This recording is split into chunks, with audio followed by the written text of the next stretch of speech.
Ooh, let me move this because I don't want to look bad. I don't want to look like I got ADD. I probably don't even need this, to be honest, but... Oh, trust me, when I get loud too, like, you need to quiet down because you're too loud on the mic. My guy, my tech guy, he's like, you're too loud on the mic. I'm like, I'm always too loud.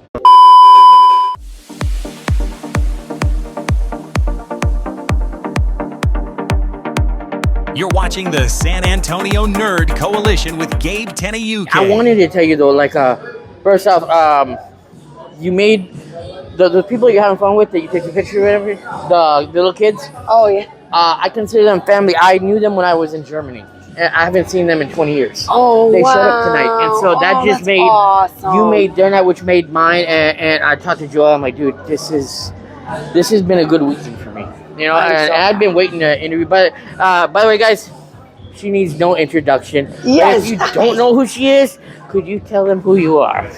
Hello, my name is Bruce Campbell, and I play Ash Williams. Bruce, I mean, there's something that I gotta complain, but I am Dana Delarenzo, and I play Kelly Maxwell in Ash vs. Evil Dead. I was kind of doing the Bruce Campbell from Burn Notice. I was gonna say, or it also could be Bruce Campbell as Ash Williams in the opening episode when we were in Jacksonville, Florida.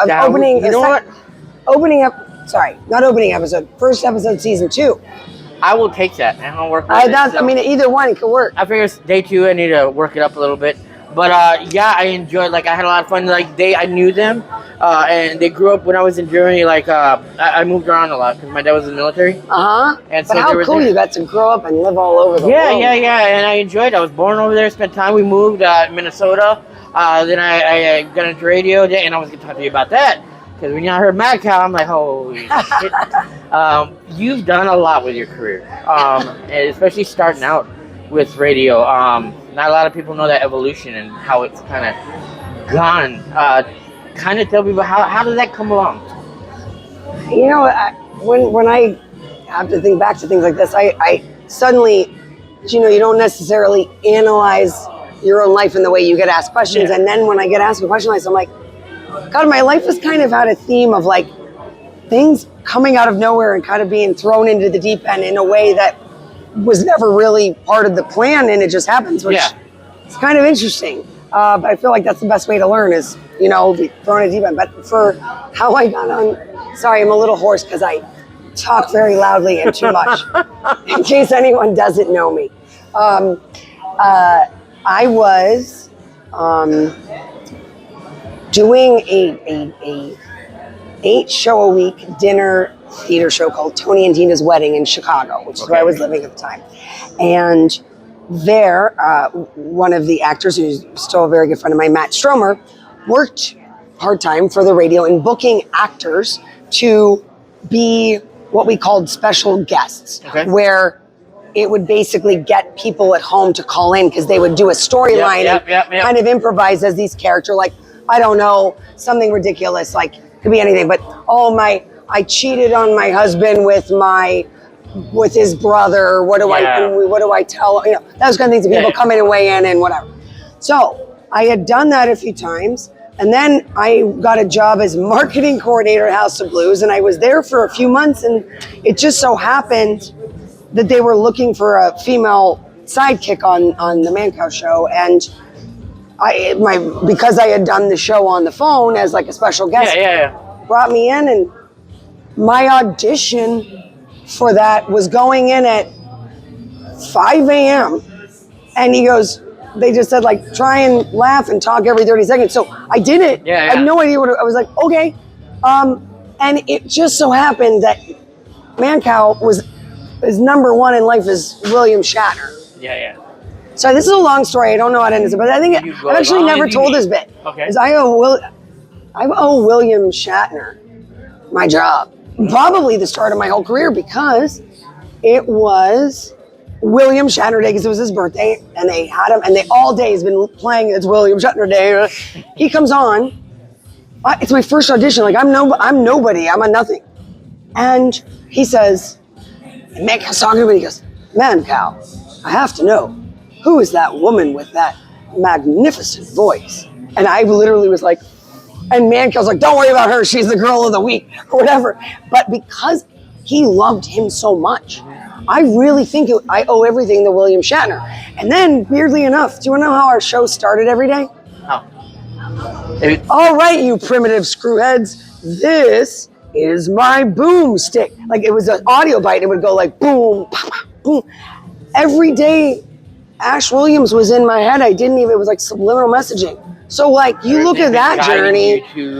And then William Shatner taught Bruce Campbell the power slide in the Delta. So it's like, I feel like everyone has those patterns in their life. You just don't ever really see them until you're like forced to really think about it. So sorry for the long answer, but I guess I haven't thought about it in a while. And it's kind of crazy when you think about it that I ended up being I ended up getting that job on the radio, playing character as Marissa. And I was on there for 2 years or something. And every day I was hearing Bruce Campbell's voice in my head from Army of Darkness. Or not in my head, in my earphones, literally. But like, how crazy is that? And then however many years, 15 years later, something then I'm acting with him on the show. Like, wild to me. But that's Evil Dead Man, and that's like, I don't know. Well, life is unique, like that. I find that, like, I have a lot of chaos in my life too, but you look back at it, and what makes life spicy. Like, it makes it so worth it. And you realize the things that were scary or the things that you didn't get, that you wanted, were actually the best things that happened that you didn't get. Because then you would have never done this lily pad and this lily pad. And but I noticed, like, I've got bad anxiety. Like, when I use this as my armor, you know, and like, people don't think about it. They're like, well, you talk to everybody. No, that's the mask I put on. Correct. Yeah. You're like me. Are you an introverted extrovert? Yeah. I'm sorry. Yes. An extroverted introvert, where you were really actually quite shy and introverted, but it's like, in the right setting, we can turn it on. Yeah. But that doesn't mean I'm going to go be the life of every party. I'm actually get a lot of like social anxiety sometimes. Yeah. If you put me in a big crowd, like, just as what, I'm going to be in the corner, or I'm gonna, like, let's go home. You know, if I just, like, when we come to cons, I love Retro City because I'll usually do a booth, and I need to decompress sometimes, and I need to go under here. That's why I keep kind of going away. I need a moment. I get overstimulated by all the lights. Yesterday. I went out there. But I think what's cool though is that when you have the right mindset of like, okay, you are here to set up a booth and talk to people, and I'm here to talk to fans, because we know that mindset, that doesn't give us anxiety. It's when you're walking on the Riverwalk of San Antonio and I'm about to fall in the water because I'm a klutz, but also passing by somebody, you're like, oh my gosh, so many things go through your mind, you know? And so even when I have people at my house, I'll be at, like, entertaining, then, you know, people that know me know that I'll go to my room for a bit and just, like, for a little bit, and where's Gabe? People that don't know me, they're like, where's Gabe? Well, he needs that. You just need a moment to decompress. I like, that's then exactly come back. And so, but it's cool that you know, and because of that, you've been able to kind of flourish, you know, and you, when we take charge of our deficiency, you know, and we turn it inward, I think it's one of the coolest things to be able to create, you know. Absolutely. And you have to be, like you, I've had to do a lot of work on myself and figure that out, because it's not always easy to identify, right, what's causing things. And you just got to find what works, whether it's meditation and yoga or working out or taking 5 minutes or listening to music. You know, one of the biggest things for me, at least, is that, like, when I'm doing stuff out, I pretend I'm back in my radio days because I don't see a crowd, you know. It's the headphones and you're just talking onto a mic. Yeah. And there's nobody there. So wait, you left that part out. You didn't say you worked on the radio. So I went to school at a place called 90.1 FM KSRQ up in Thief River Falls in Minnesota.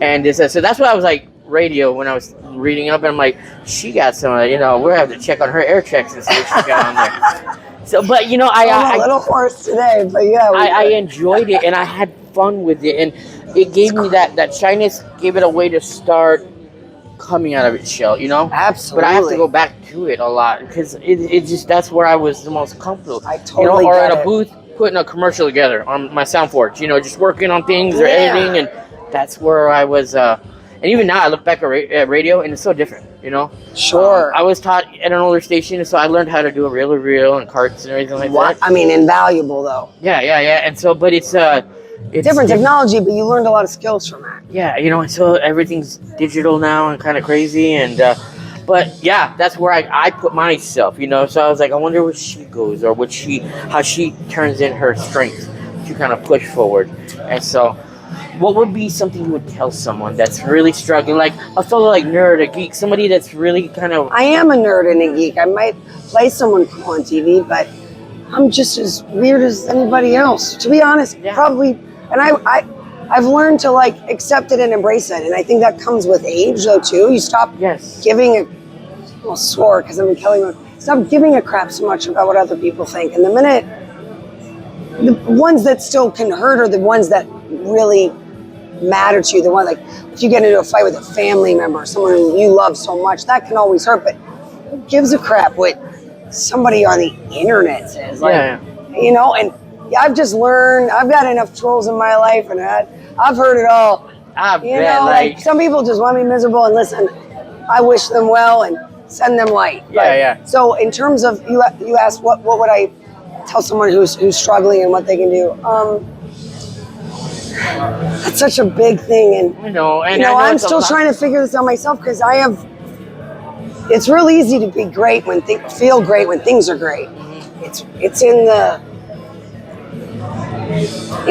the in-between that the darkness can come in, you know? And you know, I've just learned to like listen to my body, and like if I'm just need an extra hour of sleep, and that means I'm gonna miss responding to all the, like people know if I, like you, go away for a minute, I go dark sometimes, meaning like I don't respond to calls, I don't respond to texts, like sometimes weeks at a time, because I'm going inward. I just need to like figure my stuff out. And then I'll be a better person for all involved, you know. But also, I like being alone. I feel like you have to learn to do the work. You have to try what works for you.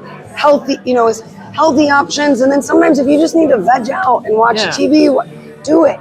But like, try and get outside every day, or try and do. I've learned that the days when I don't even just walk or something, those are just everything you read is true. Stay hydrated. And I read something about if I can't do anything else, just make my bed. You know that. I have a book from my mother who made me make my bed every day, my brother and I, and it says, and it's a book. I forget the author, but it's a blue and gold book. It says, "Make your bed," and not like that symbol. That's exact. See, you said it way more succinctly than I could ever, but that's it. Pick one thing and just do it. One thing, but also. Music has an energy. I'm really getting into like things having energy. So like, listen to. It's like sometimes when you're depressed, you want to listen to sad, depressing music, and that's okay. But I always try and like. Sometimes after a minute, I'm like, all right, I'll take the next hour. I'll take the next day. But then I gotta put on some upbeat music that I know makes me happy, and gets my cells vibrating, and I gotta go. I got you. So a little known to me, like, so growing up in Germany, my dad, he was a DJ on the side. How cool! And so no wonder you went into radio. Yeah, when people were spending the night with each other I was roading with my dad, so I learned on turntables. Wow, I turned that into radio, but then into a residency at clubs and everything. But music, I think some of the best times, like when I get down, like my certain things, there are certain styles of music just to blend away, just to kind of transforms, right? Yes, and it just kind of helped. Music is such a big part because it also connects me, like family, you know, and things like that. Yes. And I truly feel like, you know, you get it as one of us, you know, and it's an inspiration to see that one of us made it. You know, But what does that even mean? I could say the same thing about you. Like somebody that struggled. I'm still struggling, and because I was on a TV show doesn't mean I've made it. Does it mean I worked very hard and got lucky and achieved something? Yes, but it doesn't like suddenly my life is. I'm like, all right. No, I'm struggling now more than when before I got the show. So I feel like it's here's what I tell myself every day. One day at a time. What are my 3 words? I have it on my fridge. All right, well, I can remember the 2 of them, because I'm drawing a blank on the third. I read it every single day. Isn't that weird? I've had this. One day at a time. And it's all going to be all right. But what is the third one? Anyway, So that'll be part 2. But well, you've been here already once and now twice. I get a feeling with these ones, you'll probably be able to remember it and be here a third time. So I'm sure. I know Retro City loves doing the Evil Dead ones. He's a big fan of that and Resident Evil. I'm like, so you're gonna make it into a Resident Evil movie or something? He'll probably have you back here. Sounds like a plan to me. So, but I thank you for taking a little bit of time with me. I know last time you came, I couldn't make it. I was so upset, but when I heard you were coming back again, bro, I was all about it. See, that's what I'm saying. Now we got more time than we probably would have last time. Yep. It was at that mall. Which I love, by the way. Yeah. Everything, that's one thing I can say to anybody is like, trust the process. Trust that everything, this sounds so hippy-dippy, but I'm really just something I'm into right now that I've been focusing on. Trust that everything has its time and its place. So that, like I was saying, the thing that you didn't get at the time, we didn't get to talk last time 2 years ago. Yeah. And now, it took a minute, but this is when we were meant to talk. You see? Yep. And so it was, you I gotta think just it's more trust intimate it. setting. Like I watched yesterday, you got that interview or that being able to talk with the people that love to watch it right here. Everybody sat right here. So cool. That was really cool. So yeah. Thank you again. It was enjoyable. Hey guys, remember if you're watching this, hey, you're part of the coalition.